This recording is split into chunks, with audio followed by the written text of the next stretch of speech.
Greetings, everyone, and welcome to the 195th edition of Cinema Effect. Really creeping up to 200 right now. I'm Zach, and I'm joined by Disney's number one hater, Jaden. G'day. G'day. I feel like that's not really a good intro for this particular episode. No, you want to be like as broadly appealing as possible? Yeah. What do you mean? It's an indie film. You hate the big, corporate company. We're supporting the indie product here. That makes perfect sense. I don't hate anyone. I support all art and all artists. Mate, I've heard what you've said about Beyonce. This is a misrepresentation of me. Zach is trying to assassinate my character actively. It's not. Long-time listeners know, it's true. And, of course, our resident Irish citizen, a.k.a. Fitzy, a.k.a. Liam. Hey. Howdy. Happy Easter out there to everyone. Does the Easter Bunny still come to you guys? Yeah, he did this morning. Good. In what sense? Actually, delivers or hides shit as well? Did you get an Easter egg hunt? Huh? Do you get an Easter egg hunt? No. Oh. No. Okay. But, up to a couple years ago, I was getting low effort ones, just for a bit of fun. Yeah, okay. That's cute. Yeah. That's cute. All right. Well, I'm glad the Easter Bunny's spirit remains strong. Everyone out there, kids, remember, if you're in your early 20s, Easter Bunny still comes, So have hope out there. All right. This is a kid-friendly show, as you can tell. And that's totally not going to change. Ladies and gentlemen, this is Cinema Effect, the podcast where we review and talk about a different movie every single Monday. And this week, that movie is Brightwood, which released in the US on August 22nd, 2023. It was directed by Dane Elkar. Elkar? Yeah, that's fine. It's a horror film. Jaden, you don't care to challenge that? You're happy with it being a horror film? I'm happy to put it with that label, but I was looking for this film that Fitzy has also saying called Coherence because it has kind of similarities there, and Coherence is labeled as a sci-fi thriller.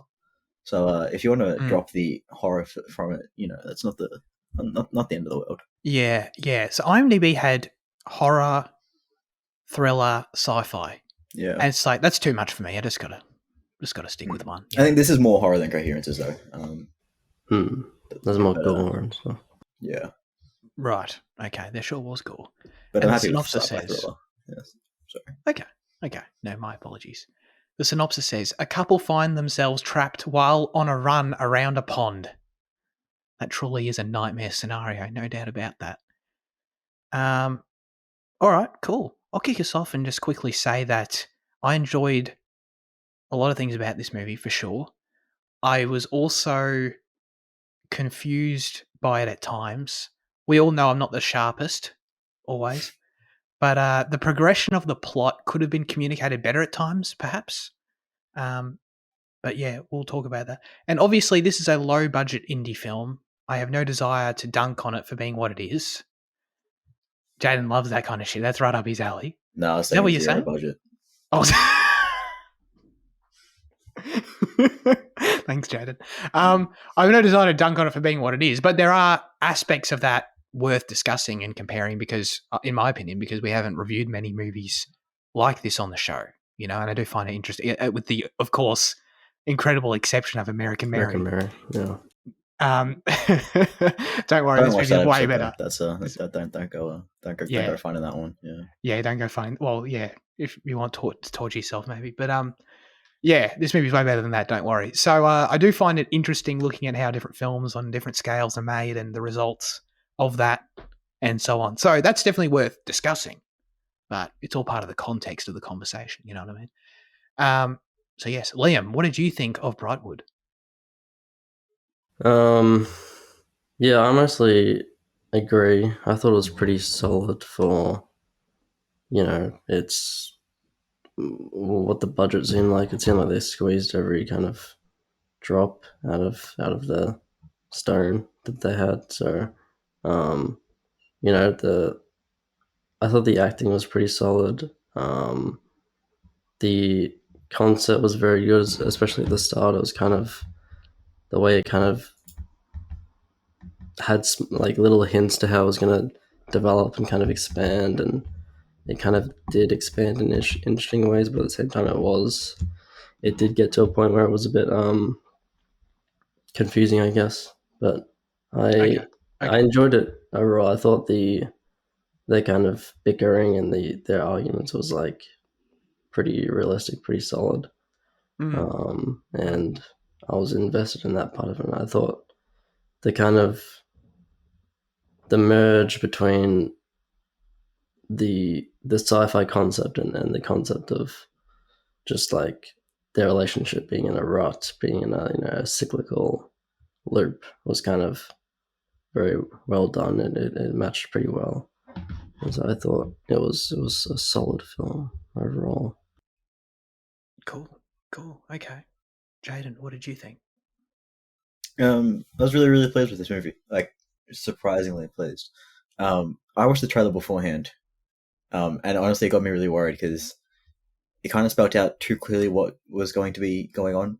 And I think it kind of took some of the not necessarily like the lower aspects of the film, but when you kind of cut them together into that 1 minute 30 or whatever it was, didn't look as palatable. So going into it, everything that kind of happened was a great surprise. In terms of like the quality, I think the mystery that established is probably like my favorite part, and just I think Spooky mentioned it, is that kind of always looking in the background and like it is. I agree with him 100%. I wish something more happened there, but like the mystery of the forest itself and like you kind of always trying to find something more going on. I thought it was fantastic. Yeah, I thought it was quite good. Yes. Yeah, cool.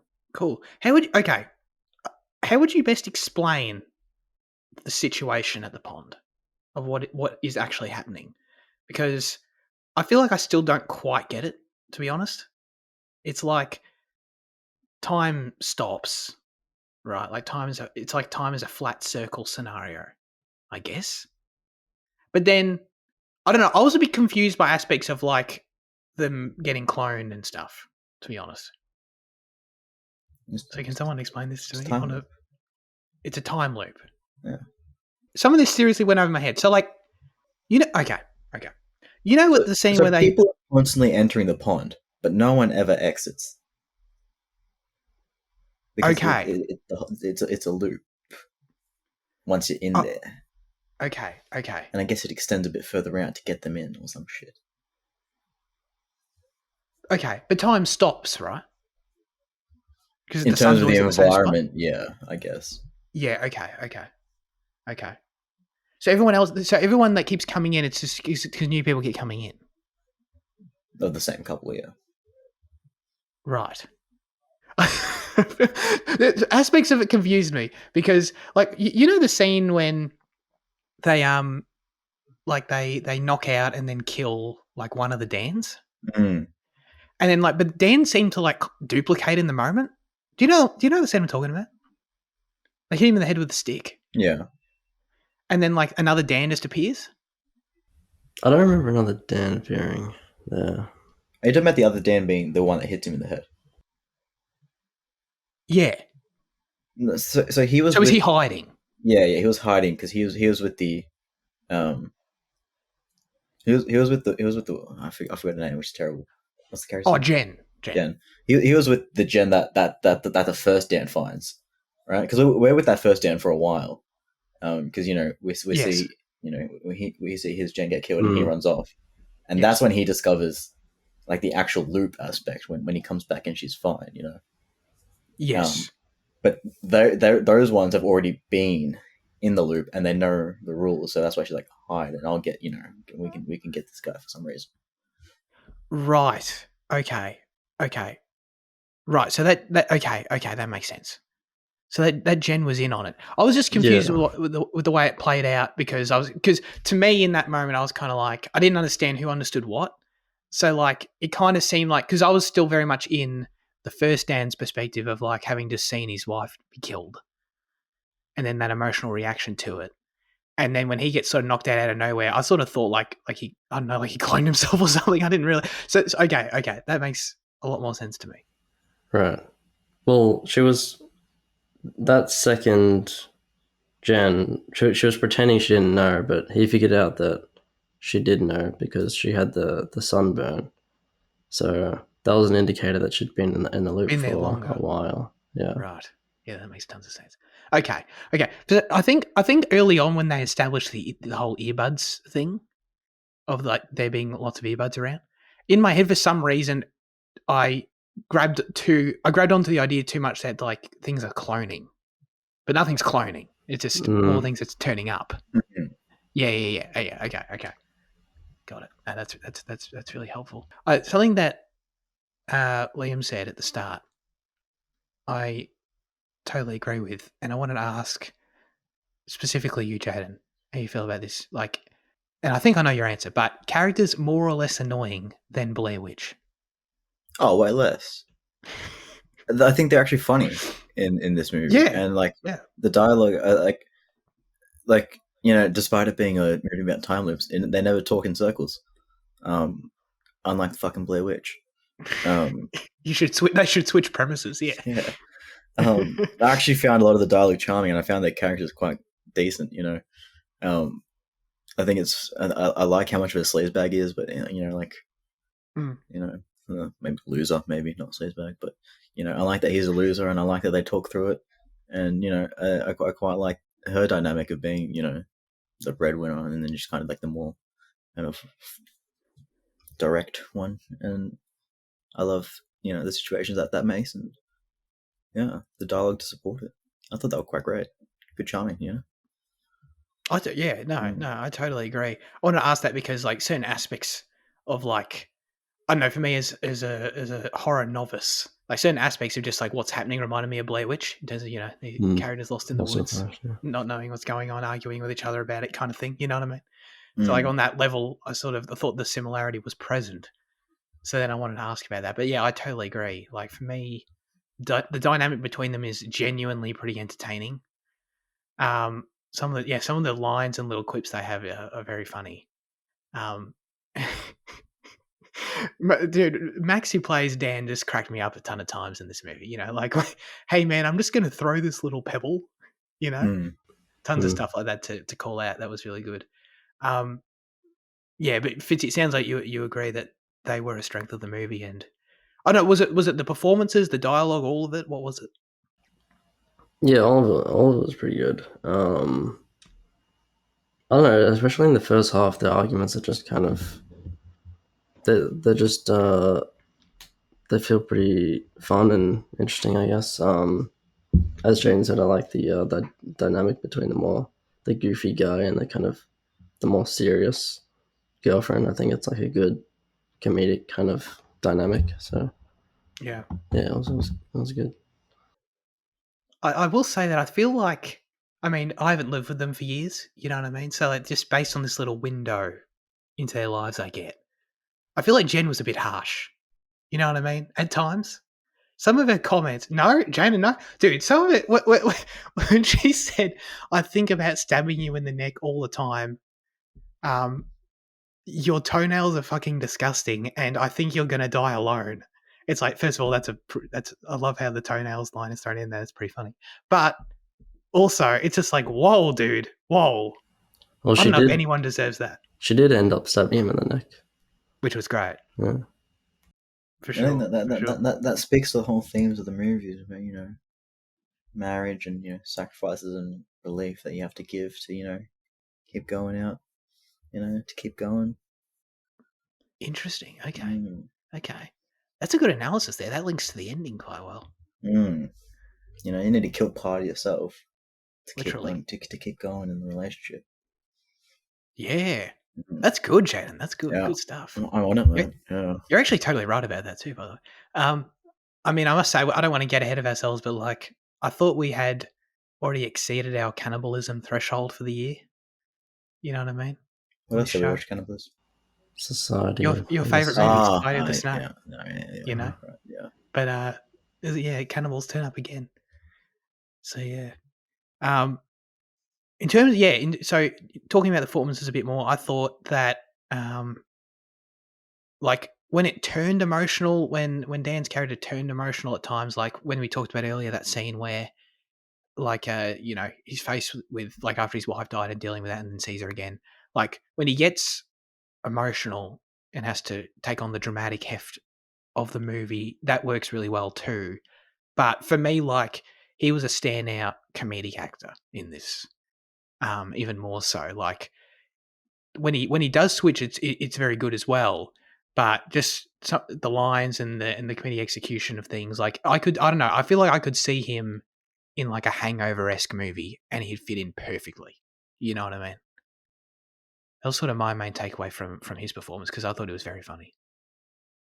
And then, I mean, Jen was really good too. I think the stuff that I really liked also in like when the acting got like really upped was when like like when it almost borderline like campy at times with some of the reactions. That was also pretty funny and worked well, I thought. The way the movie like balances genuinely funny and I feel like is being, and then when it gets self-aware in some of the over the top craziness of it, which it also still feels somewhat connected to the story because the characters are obviously in an insane situation. That would be totally just like you'd want to lose your mind in that situation. So it sort of makes sense. But then when you still get like the primal shouting, you know what I mean? It's like, it makes you laugh. Like the primal shouting at the bucket, it sort of just allows you to buy into the absurdity of the situation as well. It feels right, but I also laughed,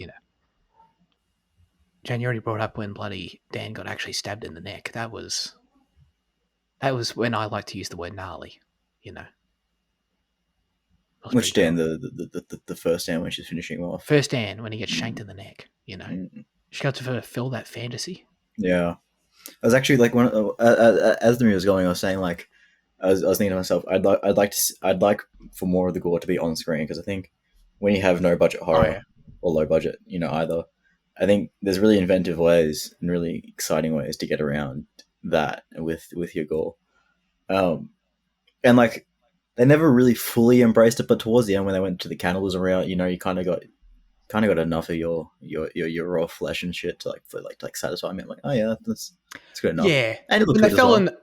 When they fell in the pit of the liver, it was like, oh yeah. Yeah. Yeah. So like, well, there's no like direct like kind of violence on screen. Like, I was satisfied by the end, but yeah, I think it would have been fun to see some inventive ways that they went around like the actual stabbing. Yeah. No, I agree with that. The stabbing of the neck, I thought that was fine, just because that is kind of a gruesome thing to like actually see. Sure. If you were to show that, the one I definitely agree with you on was like when Jen was killed with the spear the first time. Yeah. That was a bit goofy. I kind of liked it for what, again, but more for the cheese factor that time. Like the stabbing of the neck was like I actually thought that was hard to watch. Like that was good. And then the other one I enjoyed more for the cheese, but because I think you are right that obviously the limitations of being able to show that stuff, and if they could have maybe done something a bit more inventive, obviously the limitations are there. I understand that. It kind of let it play out a bit goofier as a result. I think like later in the film when they actually discovered the tent made of the jackets, I think that was like that was genuinely good, like horror and mystery kind of anticipation building. It was incredibly tense to the point where like I was like, don't look in the tent. I was like, it's not some shit's going to be in there. So like, I think the film's ability to craft mystery and to kind of craft these genuine horror moments is really fantastic, and great to see. I definitely agree. By the time we got in there and it was the decayed corpse, it's like, dude, that was gross. Well, I was expecting the bloke to be in there and just like, fucking. Yeah. Oh, that too. Yeah. It ended up being better than that, actually. Yeah. So yeah, that's why they're making the movie. Exactly. Did the horror and the gore and that kind of stuff work for you, Fitzy, in the movie?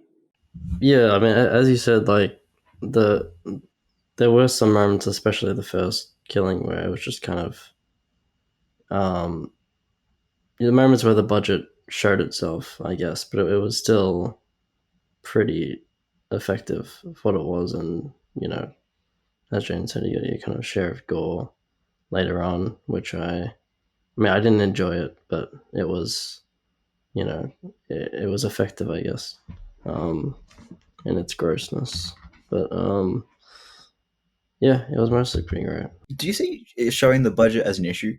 Because typically I would. Like if this was like it depends, but it depends on genre. You know, if this was a drama or like an action or an adventure or whatever, I think exposing the budget would cause issues. But I think in sci-fi, in horror, in genre movies, I think exposing the budget is fun. You know. So I just want to know, like, Right. because you talked about Right. exposing the budget there. Like how do you see that as a negative or is it just nothing or? It's definitely not nothing. No, you just I don't know. It definitely takes you out of the movie like a little bit, but I think, as Zach said, the way they played it off for camp kind of alleviated that a little bit. No, it's a good question. I don't know. I mean, obviously, if you had the budget and you know that you still saw these issues, then that would be an issue, right? It's just about understanding what the budget was, and you can obviously I don't not that I need a dollar amount because like it's fairly evident at times, so that's fine. So then it's just about then how you can use those resources to create something that's still engaging and or entertaining, depending on what you're trying to do in the scene, I guess. Mm. So like Yeah. in this case, like I said, like if you've got that limitation for a certain thing you're trying to do, if you're still able to make it entertaining in some way, then and you can alleviate it, that's fine. That works well. If it ends up just looking bad, then it just looks bad. It doesn't really matter how much money you have. You know what I mean? Sure. If it's not interesting, I mean, like if it can look bad but it's cool, then that's fine. But you got to grab me, I guess speaking on the technicality stuff, the movie did have a distinct look.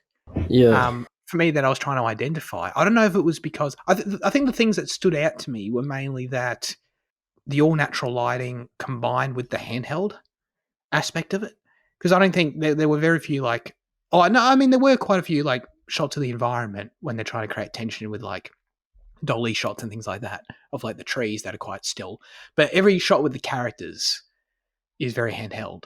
So I wonder if that's sort of where that comes from. Like it sort of feels like you could sort of shoot it on your phone. I don't know if that's the idea that those I mean, I shouldn't really give much credence to those comments. I think they were at a first glance, you know what I mean? Yeah. But yeah, there's a few, it did have its unique feel. I wonder what you guys took away from it or why you thought it was, because I was trying to sort of get behind the scenes in my mind. Yeah. I saw a picture on Dane's Instagram of him rigged up with the camera.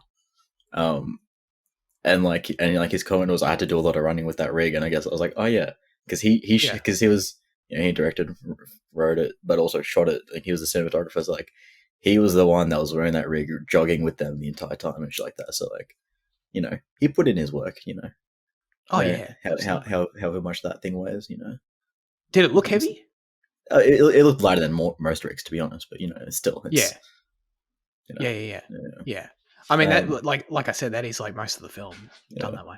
I think in terms of camera work, the only issue I had, but I think it might just be a tasting rather than a actual criticism, was how tight it kept on the characters for like whenever there was a character in a shot, it kind of felt like a very tight angle.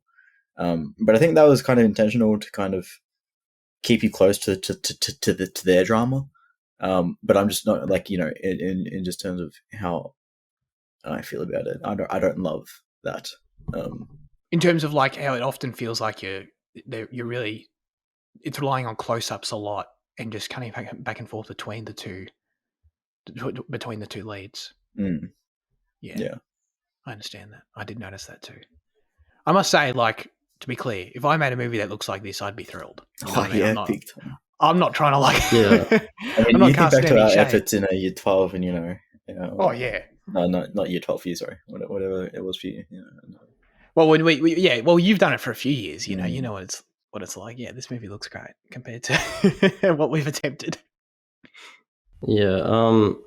No, I like the use of different cameras and stuff like that. But did you guys like the main choice that stood out to me was like the kind of, I don't know if I'd call it, I don't know if it is this exactly, but it was like the motion blurring kind of, where there were like slow-mo aspects to it, but it felt like there was just a lot of like almost intended for a psychedelic effect. There was like a lot of like blurriness in the motion. I don't know. It was really noticeable for me. I don't know if it was just like my computer or the way it was like linked up It was to the the 2 tabs of TV or whatever. LSD that you took.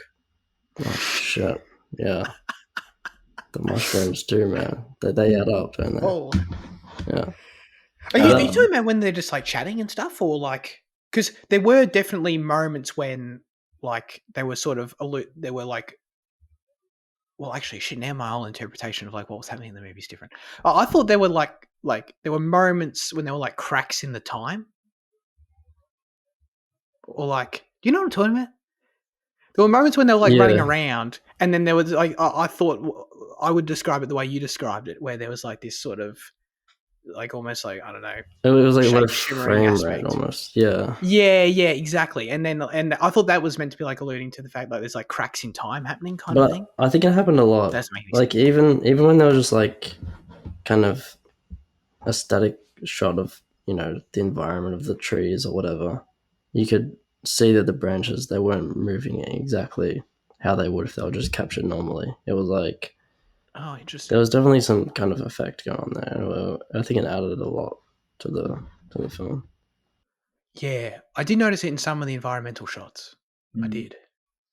I was in regards to I was worried going into it that the environmental shots would come off as amateurish, and just kind of like iPhone photography. But I was really impressed with like how decent it felt. I think typically with low budget films is that, and especially when you're shooting on location, it doesn't feel intentional at all. Like if you can kind of tell that they're just working with what they have.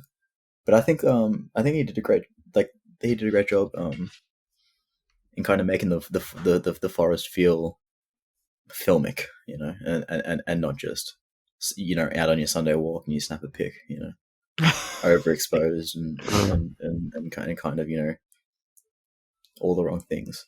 And I think also the fact that they could have shot themselves in the foot with the fact that the sun being in the same place, but I guess they did their proper duties and they came out every day at roughly the same time to keep on shooting to get the lighting correct and consistent.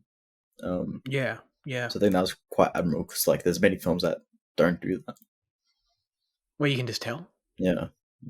Yeah. Right. Yeah. Yeah. So like, I totally agree. It's like before sunset shit for sure. But like, have you? How many?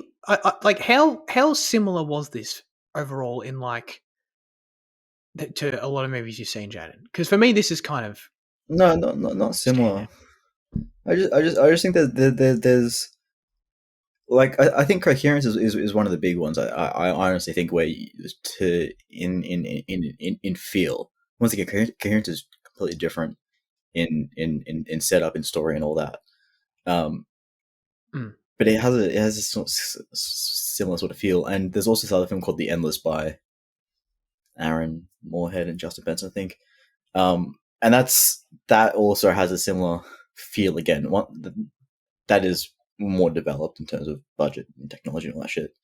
Okay. But I think if I remember correctly, it was also kind of time stuff as well in that. So there's things that I've seen that you kind of feel traces of. Even to an extent, it even feels partly kind of like The Evil Dead, the first one, in just that it's some people in the woods taking opportunity of what they have access to, and using that kind of thing. But yeah, I don't think I've seen anything exactly like this or similar to this. Yeah. Cool. Okay. That makes sense. The way they're executing like a lot of the style of the film, I guess.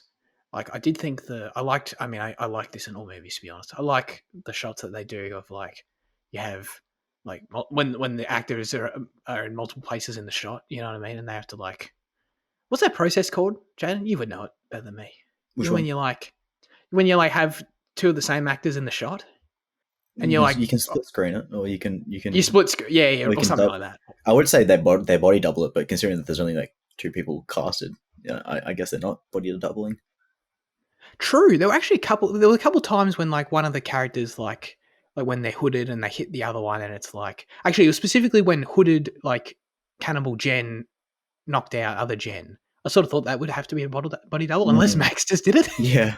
Which is possible, I guess, because it was the other Jen. But that's Well, I wonder if that's like another reason why they had to double up on the hood, like for like, you know, they probably created that. I wonder if it was written in that she was getting sunburned, so they could then just add the hood and then hide all the body double stuff for later in the film. I mean, I you know, right. I wonder That's which one fed which, kind of. Yeah, it's an interesting logistical question. Yeah, that's cool. But I do like when they do that, and I like how, like, dude, that you know that shot they do of like when they're crouched under the tree and they're like looking at their other two. Yeah, dude, that was like Prisoner of Azkaban ripped straight from it. Kind of a framing. I like that. Yeah. That's what I thought. Yeah, that was quite good. Immediately. Yeah. It did, on like what James said about what it reminded him of. It did remind me of Coherence and Primer, and it's kind of like the way the plot kind of loses control of itself, but in a way that you can retroactively kind of figure out by yourself. Like, I think the only decision in the film that doesn't make a lot of sense is when they kill the first guy. What was the character's name? It was Jen and Dan. They kill the first Dan, because at that point they understand the loop, but they don't really have a reason for killing him. Yeah.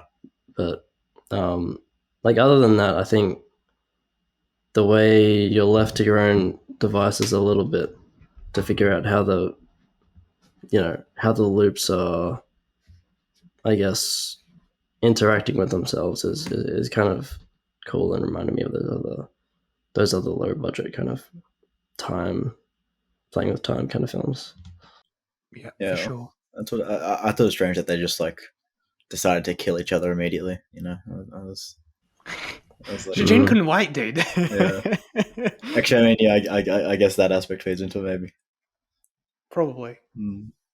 The other main aspect of it, I think, was the sound, which was interesting. I think I kind of liked it less overall. I don't know. There was this. Did you guys notice the sound of, like, it felt like at times there was like, actually at times, a lot of the time, there was like a sound of like an aeroplane going overhead or something. That's kind of what it sounded like to me. Just like constantly sort of weighing over the film. That kind of drone. Yeah. I think that was part of the score. You think? Oh, was that part of the music? I thought it just sounded like sound to me. But like, maybe it is quite. I guess the music, when it did come in, it did feel quite atmospheric. It did feel like it was just sort of meant to. Not much stood out to me as like music. You know what I mean? Sure. So that was part of this. It was there a lot. Like, honestly, there were times where I was thinking, are they going to like cut to the sky and like show something's overhead? It's going to be like the Village situation. I haven't seen that, but okay.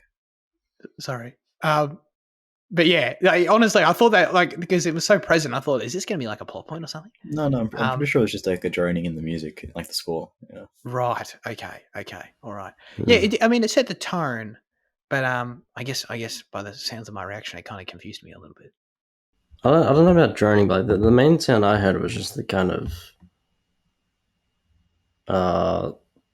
reverse, slow down voice kind of thing that kept happening. I don't know what you'd call that, but it was kind of like a Twin Peaks kind of effect. I thought that was pretty decent. It may be a bit overused, but I thought it was like it worked to create tension, I guess. Isn't that funny? I've got no idea what you're talking about. So is that like when? Really? When would that happen? In particular moments, or like? It was just like everywhere. I thought it was okay. Maybe it was like a kind of wailing or something, like a reversed wailing. Did you experience that? But did it come up? Was it in moments when like they had to interact with other versions of themselves? Like, I'm just trying to think. It was more just in between dialogue scenes when they were. Just they're like walking and stuff. Yeah, or like running through the woods and trying to figure out what's happening and that kind of thing. Yeah. Okay. I did notice the sound, the music and the score and stuff was different there. I can't quite place it, to be honest. But yeah, that was different. This I is think I kind of was like sort of just sorry. like Spooky mentioned a narrator as well. Like, is Oh it? yeah, we'll get Is to that. what Yeah, the fuck was that? we'll get to that. I thought, did he watch the wrong movie? Yeah, and like, is this what he's talking about? Is he talking about this fucking whispered voice that he's hearing or some shit? No? I've got no clue. See, for me, like, I wouldn't describe it that way. At least what I heard. But like, if I'm trying to reconcile what I experienced, like, for me, it didn't. I don't know. Like, again, I understood it was like trying to build an atmosphere. I think for me, I was just much more into the dialogue. So like every time that we get a moment of them walking and you get the sort of sound going, doing its like creepy thing, I was kind of like, all right, can we just get back to when they're speaking, because that's pretty great, you know. So I don't think that part was as strong for me. Yeah, clearly, in how I can't remember it. We can jump to the ending, I suppose, which we did a little bit earlier. But first of all, what was that? Was that an alien device? The little silver circle thing. Yeah. Could be. That's sort of what I thought it was, because they mentioned aliens a few times. Mm. Could just be a MacGuffin that, could be fake, could be nothing. It's just... Could be nothing. It's got to be the source, though, right? It could just be Dana trying to rationalize her experience and trying to put, she's putting too much emphasis on this random circle that she found in a park where people dump shit, It could just be... Right. Could just be a vintage lamp, like yeah, right, or a disco ball or some shit. Or it could be an alien device. Yeah, possibly. Yeah. Okay. What was that? Did that blue light coming out of it have any significance, other than just to make it look cool? No, it probably was an alien device, and that probably was part of its function. To be honest, yeah. Got it. Had she touched it, she might have been out. Yeah. True. But surely the cannibal Jen would have tried that by now. Well, surely she would have stumbled upon touching that at that point. Perhaps she's been in that state for too long that she's regressed in her state of mind to where they're like at a place of worship of this metal object, and so that they revere it's like keeping their so relationship together. Yeah. Yes. Yeah. But it's like 2001. Like, how can you resist touching the mysterious object that's right in front of you? True. Actually, you know what? This is actually a good point, because it's like, you can imagine if she could have. You imagine that cannibal Jen would have tried touching it at some point, right? Before, and then, but then for her to still be there and still want to be there, like, it obviously mustn't have worked. And then she's like, after a period of time, come to accept being there, and then wants to stay there and all that kind of thing. But then why knock out the other Jen if the ball doesn't work? It's like, you know what I mean? Like, if you're guarding it like that. She needed food anyway. Oh, okay. So like, yeah. So I shouldn't even interpret the scene as her necessarily protecting the ball. It might have just right, because the ball actually might have done nothing, but she's just there for the food. Okay, that makes sense.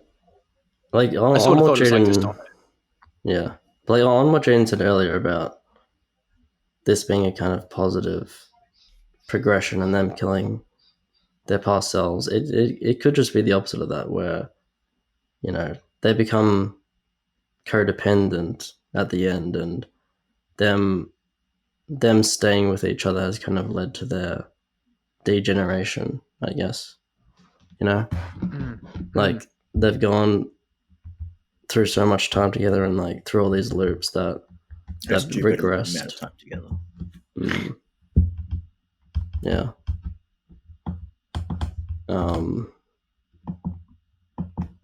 So yeah, I mean, it could be a negative ending, I guess.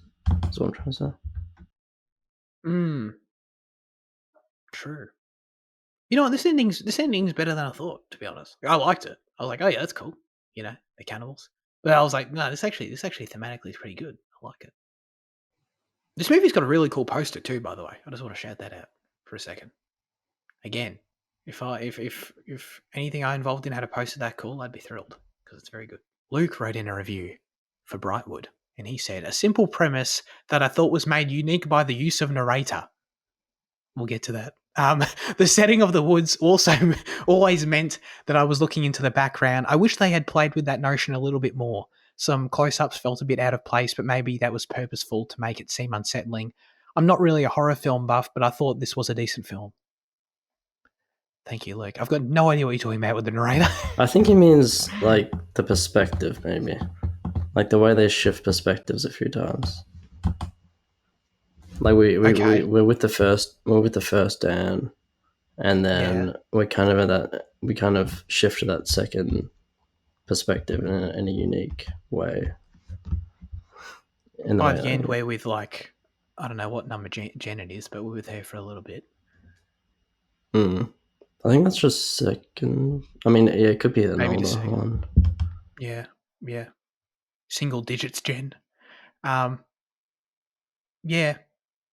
Okay. Thanks for that. Spooky, you got to clarify that. But yeah, thank you for writing in. I'm glad you liked it. Andy wrote in a review for Brightwood, and he said, "An obnoxious couple that is at least more bearable than Malcolm and Marie."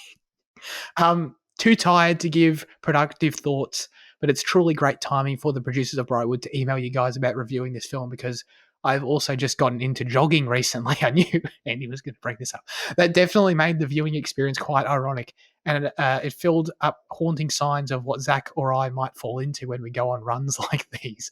We'll be sure to look out, but well-made film overall. There's clear flaws, but I was largely impressed with what it had to offer, and I'm glad this channel has gotten the chance to review it. Now we can't wait to listen to it. 7 out of 10. Thank you, Andy. And I'll make sure right now to give you a heart on YouTube. So I forgot that you commented it there. Thank you. I knew Andy would relate to this movie with his new Nike Run Club lifestyle. So that's probably boosted it up a point for him. Cool. The only other thing really I thought I'd point out was just that, like, were you guys surprised when we clicked on? So did we all watch the film, the screener that we were sent on Vimeo? Yeah. The thing that struck me right away was how it was uploaded 2 years ago, and it's just interesting as someone, as you know, we're obviously new to this whole thing. It just immediately sparks thoughts of like how interesting it must be to, like, you know, produce and make a film of this scale, and then, you know, try and get it out there and how long that takes, kind of thing. Well, I think it's been doing festival circuits for quite a while. Yeah. Is what I could tell by going through, is what it seems like going through the director's Instagram. And then, yeah, it also seems like a lot of other people have got the opportunity to like watch screeners and stuff on other podcasts. And I think it's been out on Tubi for a while, I think, and it's only just now coming to Australia, I think, is the Yeah. That's my understanding too. Yeah.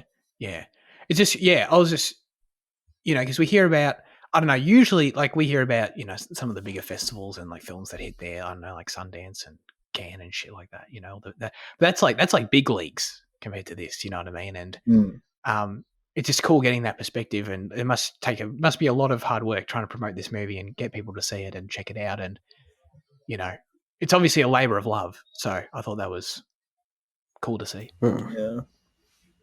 Do you really bring up like the other festivals and like, you know, like they're indie festivals, but like at this point, are they even indie anymore? You know. What do you mean? Like those ones. When you compare them when you compare the scale of the films that debut there, you know, it's like I was like Andy will appreciate this, but a few years ago we went to a screening of a Clara Law film, and at the end Eddie Fong, like her partner, he was saying that like the independent film doesn't really exist anymore in its status, because you have like big name actors doing these projects, and like that's not independent. That's, you know, but this is independent, you know, like compared to like the stuff that you know typically gets put out at the other festivals. You know, I was like, I finally understand what he means. Or like it puts into perspective. Yeah, interesting. Yeah. The definition of like what makes something indie is always interesting in different mediums. Yeah, for sure. It's like, do people consider A24 indie? Because they're not. Yeah. Because they're an independent production company that's not owned. I guess the definition would be like they're not owned by definitively. I think it is like indie, but like it's like, but yeah, it's like the technical definition of it versus like the spirit of it, I suppose. Yeah. So yeah, I mean, this film was very indie through and through. So that's cool. Cool. I'm ready to get to final verdicts if you guys are. Well, Jaden might not be, but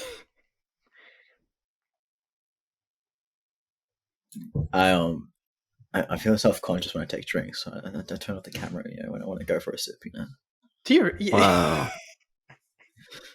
And it's okay. Just if I can just like pour this shit all over me if you want right now, just to make you feel better about Do it. it. No, Hmm. only because that would be. Yeah, let's have a wet Yeah. t-shirt contest. Where's my water bottle? Mate, you're not saying my nips on the show, all right? That would probably be taken down. Oh god, let's get to our final verdicts for Brightwood. Fitzy. I'll give it a very strong, very, very strong, like solid, like, Superman's fist, 6. I give it a very strong 6. Did it really emphasize how strong of a 6 it is? Yeah. Like granite kind of 6 right there. Right. Yeah, I think it's very solid. I think, the main thing I enjoyed about it was just I thought the acting was great. The shot was the cinematography was pretty great, and it just felt elevated beyond its budget most of the time. And as we were talking about earlier, when the budget did show, they did a good job of kind of adding other elements to it to make it interesting and not just letting it fully take you out of the experience. So yeah, it was engaging throughout, and I enjoyed it. So yeah, very strong 6. I agree. And for all of that, you get a very strong 6. I guess I can give it like a weak 7. You know what I mean? Like I don't know. I'll give it, I don't know how many adjectives we could use to describe our numbers, but I'll give it a 7. I agree with everything you said. It's a good movie for sure. Jaden. I'll give it a 7. No caveats. Yeah, cool. All right. Yeah, I was Why not? very pleased with the product that they produced. Good job, guys. Very good. I'm glad we got emailed to check it out because we're casuals. We just like, what's the next Hollywood movie on Stan? I think the fact that like amongst us and our friends, the average being 6 and 7s, like for a genre film, that's very good, to be honest. True. And like looking at I think the Letterboxd score is probably I think the average is probably going to be similar to that. These are strong scores for a genre film. So it's exciting to see like where these careers might progress. Who knows? Yeah, Hollywood's a beast, but yes, especially when it takes fucking 2 years to fully screen your film. Yeah, exactly. But if you make cool stuff, that's great. That's all you can really do. No, but you're actually totally right about that because just like I don't know, long-time listeners, obviously we know that Luke and Andy, when they write in reviews, like just knowing their taste, I wouldn't have been surprised at all if one or both of them had been like, didn't like it. Yeah. You know what I mean? They both liked it, so I think that says something. Have you ever thought about starting your own podcast? Let me tell you, if we can do it, anyone can. And that's thanks to Zencaster. Like a lot of other podcasts out there, our show is recorded over the web every week. But trying to record a podcast with platforms like Zoom and Discord can be an audio quality disaster. I'm sure you've heard some of the podcasts I'm talking about with long delays, sound cutting in and out. It is not pleasant. Zencaster captures studio quality sound for all of your guests right from your web browser. Zencaster's multi-layered backups ensure you always have your recordings in the highest quality, even if the connection is unstable. And with Zencaster's all-in-one platform, you can create and distribute your podcast to Spotify, Apple, and other major destinations all in one place. Go to Zencaster.com/pricing and use our code CinemaEffect to get 30% off your first month of any paid plan. That's Zencaster.com/pricing with promo code CinemaEffect with an E for 30% off today. Feel a sense of Zen with Zencaster.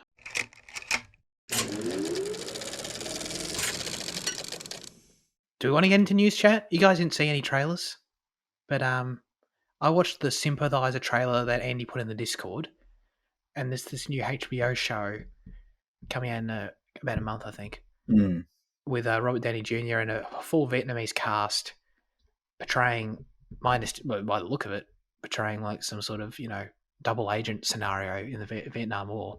I thought looked really cool. I'll definitely like. There's so much TV on right now that it's like there's a lot vying for my attention. But if I hear good things, like this trailer won me over, and then if I hear good things, I'll check it out for sure. Robert Downey Jr. I don't know what's going on in the trailer. I'd probably need to look into it more. But him in this trailer, he looks very different at different times in the trailer. And Does there's he a look shot, Vietnamese? not remotely, but but yeah, they're not trying to do a Tropic Thunder in that sense. But there's the part in the trailer where they like, they go like they show all the names of the actors and then they go and Academy Award winner Robert Downey Jr. and they do it like 4 times with him looking completely different. Like he comes up with his name 4 times and it makes me think: is he playing 4 different characters? Like that's sort of the way it presented itself to me. I don't know if that's actually true or not. But yeah, something weird. I don't know. I need to see it to understand what that was about. But either way, he looked cool and very different. And the show looks interesting and tense and like something about that I would be interested in. So I might check that out. And the only other trailer I watched was Kinds of Kindness, which is this new Yorgos film that's coming out in just a few months, which is wild, by the way. With basically like half the cast of Poor Things and with some other notable favourites as well.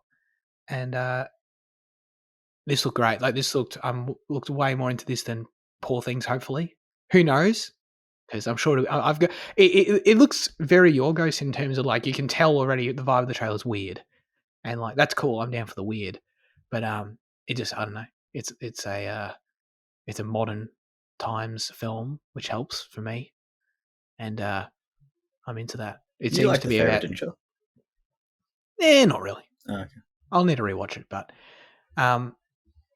yeah, maybe that's the thing with him. I need like a modern day with a twist from him for me to like it. Maybe. So this was definitely that, and it seems to be some sort of anthology, as far as I could tell. Like sort of maybe multiple different storylines, possibly converging. I don't know. That's sort of the way it felt to me.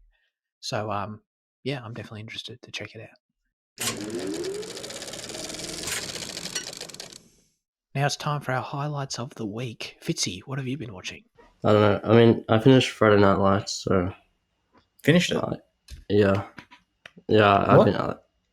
I guess it was a few weeks ago when I mentioned the first few episodes that I watched, but No, I swear to God, you were like on season 1 for like 3 weeks, and now you finished it. no, I was progressing through the seasons pretty quick. I think I must admit, like your update to me last week, Fitzy, is like it makes sense to me. But like if I had missed last week and you just told me now you'd finished it, I would also think it was jarring because like he mentioned he was close to finishing it last week, and I was kind of surprised. But yeah, it's a pretty great show. It's like up there with like 6 Feet Under for me in terms of just like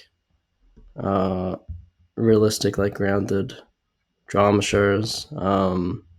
They pretty much never get too intense with their plot lines, except for one, which is kind of an infamous one involving Jesse Plemons. But like, yeah, the characters are they're really awesome.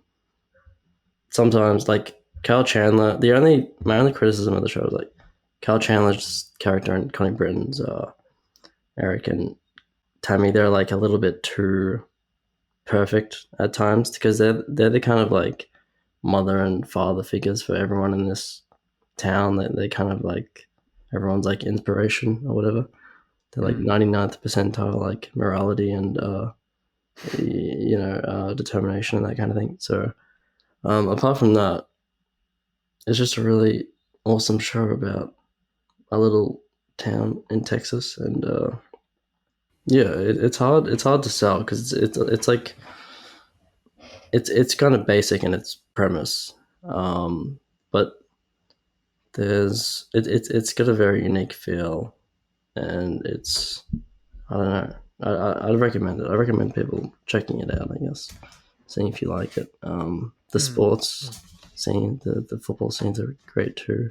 They win a bit too often, but those are great too. But yeah, it's a good show. Were you satisfied with the ending, and particularly the ending? Because I know you mentioned last week how the characters start changing a lot in later seasons. Were you satisfied with those characters you were waiting for, you were holding on to? that you were invested in? Were you satisfied with their Yeah. conclusions? Well, I think I said this like off, yeah, but basically what they do with some of the characters is that like once they go to college, they kind of get kicked off the show, and they're only still on the show if they only show their college days if they're going to be in college for like one episode and then like come back to the town. So it's always centered within Dylan.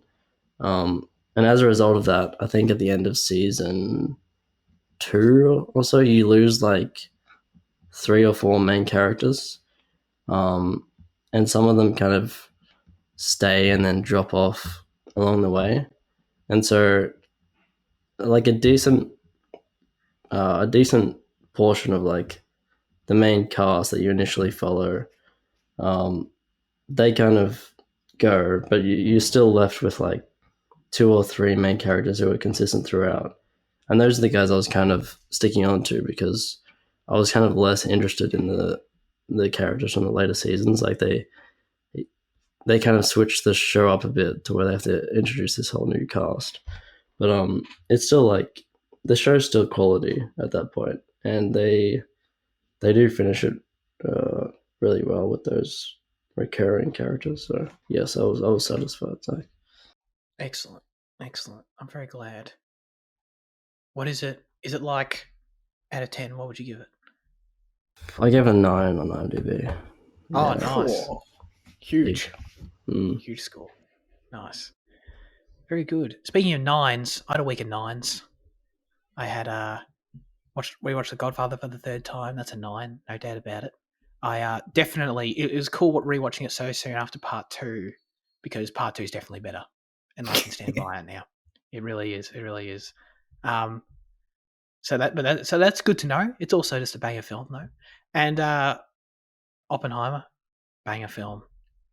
I needed to apologize to everyone because it should have been number 1 on my list, and I failed everyone. I failed my list.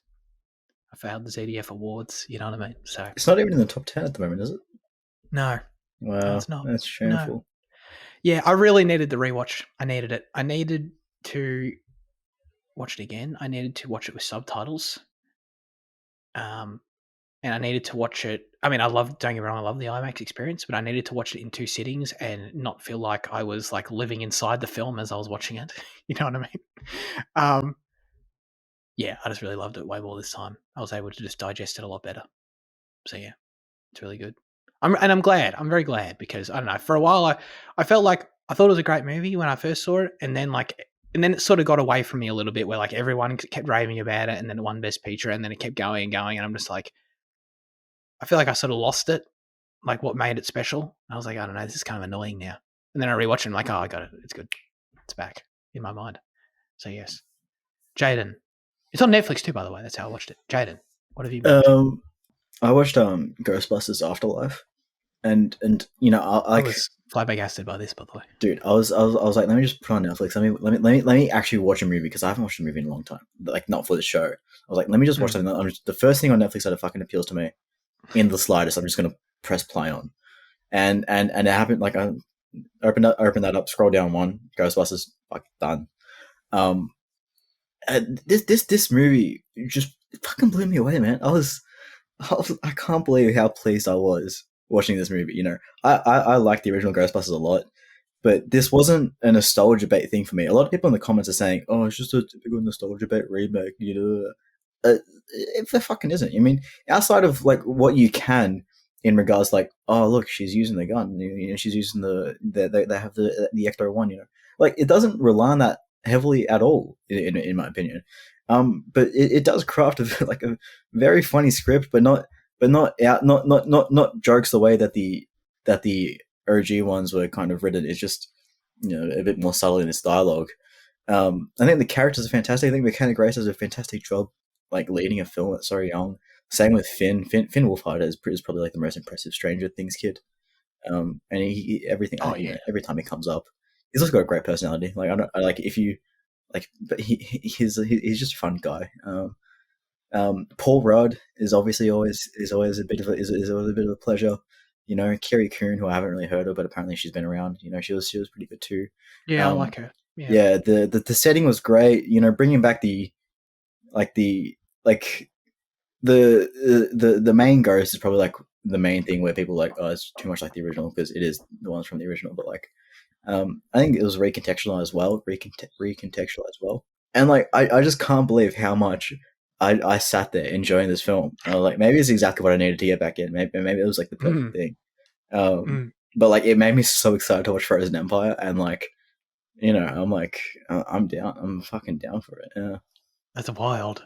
Mm. Yeah, no, I was flabbergasted by seeing this, not because like I thought the movie expected the movie to be bad or anything, just because I've literally, I swear to God, I've never heard anything about this movie. I've never heard. I knew it existed. Yeah. I've never heard anyone we know talk about it. Never heard any opinion on it. Like, I just had no idea. Yeah. You know, Same. so like, I sort of just thought it was sort of like, I don't know, no one thinks much of it kind of thing. But I'm also excited because James Acaster is in the new one. I love James Acaster; he's one of my favorite comedians. I'm so keen on this. Sure, dude, you can't wait to get down there. Yeah. It's out now, isn't it? Like, I might. Yeah, it's out. Yeah, I might shoot a message to the chat and see if anyone wants to go. I would need to. I've seen the original Ghostbusters like years and years ago, but I've like got no connection to it. But yeah, that's awesome. I'm glad to hear that.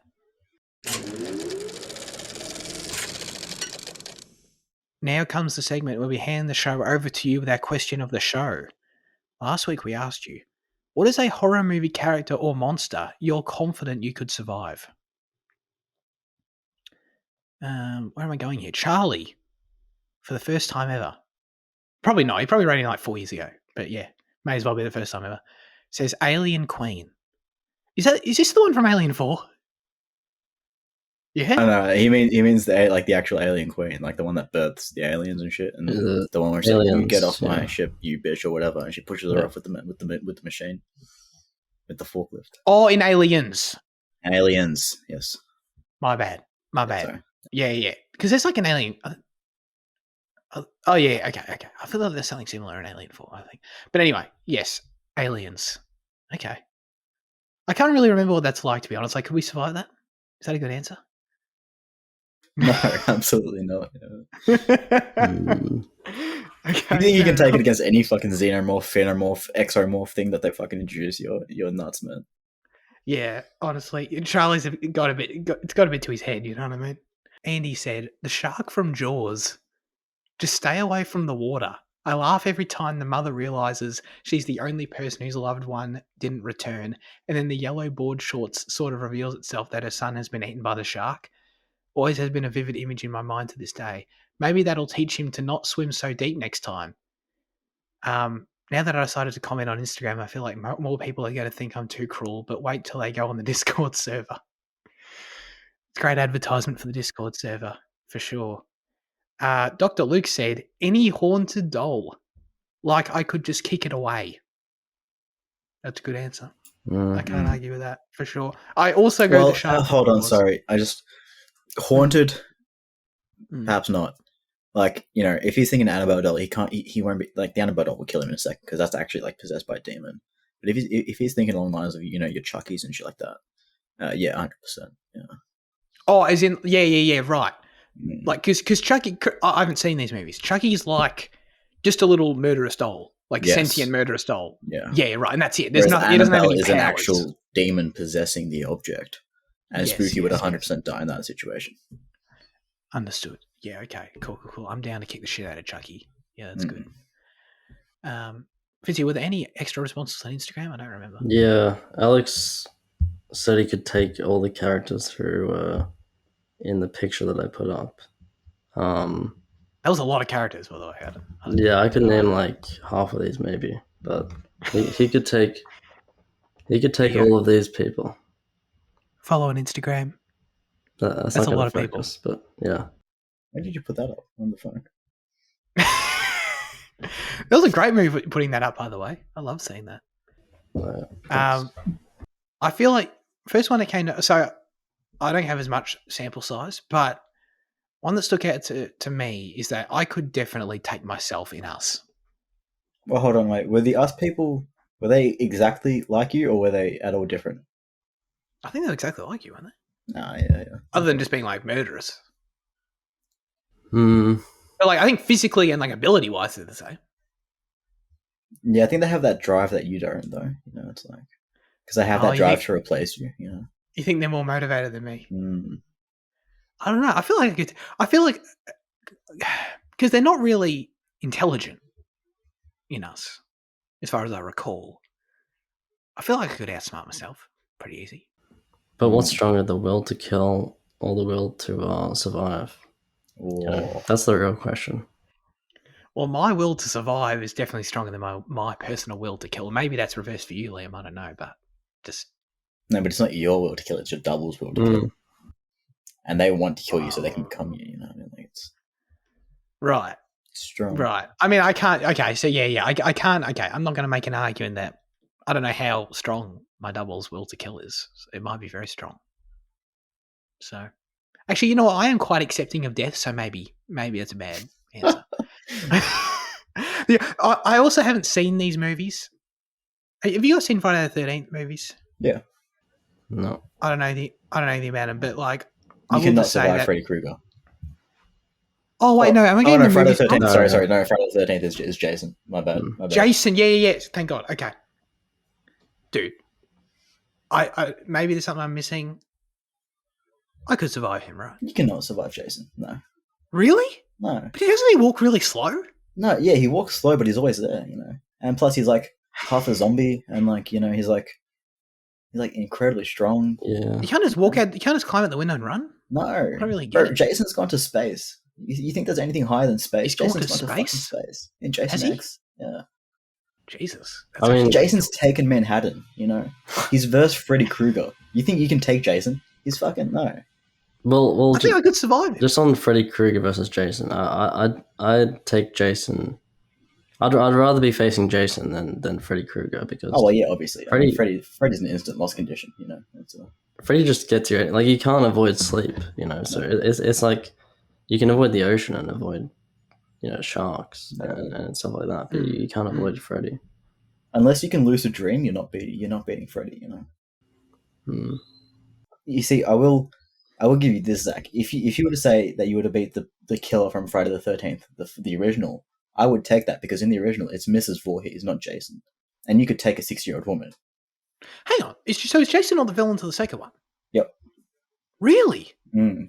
I just because he was so iconic, he must have been like for sure Yeah. the first one. Yeah, no, she's killing all the kids in revenge for her son. Right. But then like wait, is it revealed at the end Jason's alive or is that only in the sequel? No, I can't recall exactly when he comes out of the lake, but it might be the sequel. No, I think it might be the first one. Right. Mm. Okay. All right. Well, thank you for that. Jaden, who can you survive? Is the question. Just want to Who can you survive? be very Right. clear here. Well, looking at this image, I could survive Norman Bates. I could survive Frankenstein, I reckon. Mm. I mean, just don't go toe to toe with him, you know.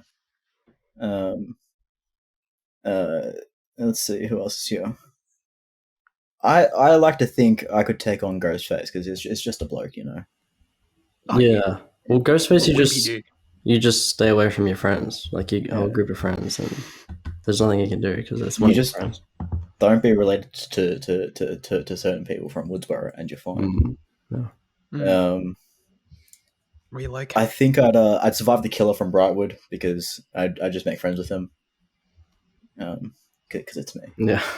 Yeah, that's good. Yeah, just in case you got lost there. But then, like, you know, there's a ton of other ones, like, whereas, like, even if you think, like, you know, you just can't, you know. They always have win conditions that just, you know, they just edge them out, you know. Yeah, I don't think I'd survive many of these. Like Kiefer Sutherland as a vampire, I wouldn't survive. Mike Myers, I feel like I might survive Mike Myers. You know, huh? No, I would survive Mike Myers. I've seen 2 Halloween films. I know the rules a little bit. He's pretty slow as well. Most of these guys are pretty like most of the slow guys. I feel like I could. Hold on, wait. I think Michael has Michael gone to space as well. Let me double check that. What Halloween film was that? Was it like one I haven't seen, like H2O or something? Oh man.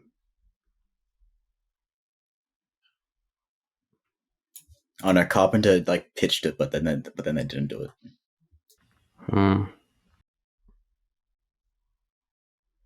There's some not worth bringing up. Like, no one's surviving the thing.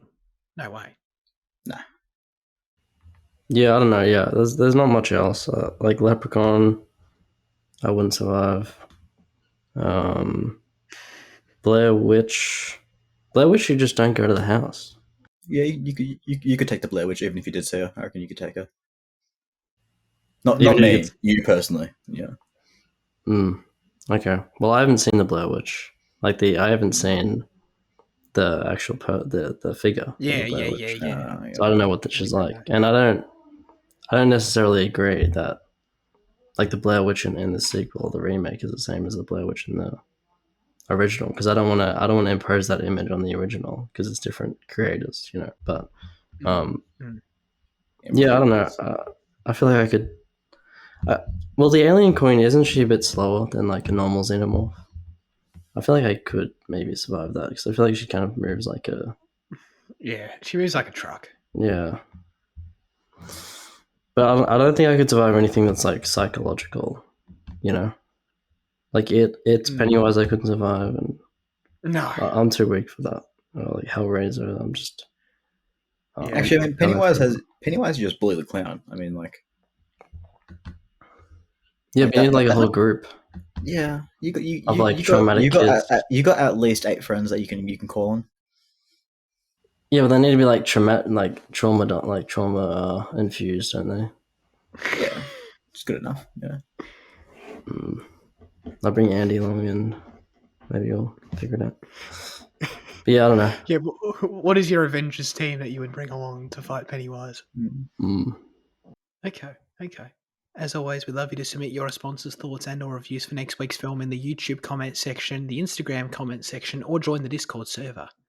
This week, the specific question we'll be asking you is, Luke's gonna rejoice. You and your mates have found yourselves in a bar fight. What music is playing? How appropriate for next week's film. I was gonna say. Yeah, let us know. I think the spooky was just, that sounds like, I haven't seen it, that sounds like a Roadhouse question, so I think we're not doing that though. I'm not watching that shit. Anyway, that's it for this week's episode of Cinema Effect. Thanks everyone for tuning in. Fitzy, what are we doing next week? We're doing a tournament, right? Yes. Okay, yeah. Which isn't on anything, unfortunately. So unless you live in the US. Well, you can rent it. You can rent it, right? If you want. If you're so inclined. Buy it. Purchase it. Exactly. I forgot about another. I would survive the birds from Alfred Hitchcock's The Birds because they're fucking birds. That's my answer, actually. There you go. Oh, no chance I'd survive that shit. I'd kill myself. That's how I'd lose. For sure, I'd fight the birds. And before you were talking about your will to live forever. Okay. Yeah. No survival instincts when it comes to facing birds, man. Oh my god. Sorry, I was saying I bought my Atonement DVD for $3. So, yeah, same. I bought it in like the op shop as well. Yeah. So like, if you want to watch Atonement, that makes it sound like it's a garbage movie, by the way. But you can watch it that way if you want. Yeah. But yes, okay. That's it. Appreciate everyone tuning in. Appreciate Liam and Jana for joining me as always. Have a great rest of your week. Merry Easter, even though it'll be over when you hear this. And goodbye.